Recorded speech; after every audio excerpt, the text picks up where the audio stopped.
how to find use high priority notifications settings on WhatsApp. Hello guys, in today's video I'm gonna show you how to find use high uh, use high priority notification settings on WhatsApp. First thing, go to WhatsApp and here you will find these 3 points in the top corner. Click on it and click settings. Here you will find notifications. Click on it and here you will find it use high priority notifications.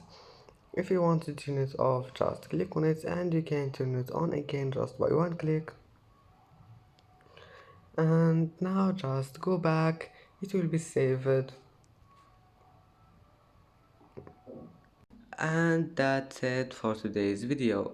If you like this video, don't forget like and subscribe, and thank you for watching this video until the end. And now see you in the next video.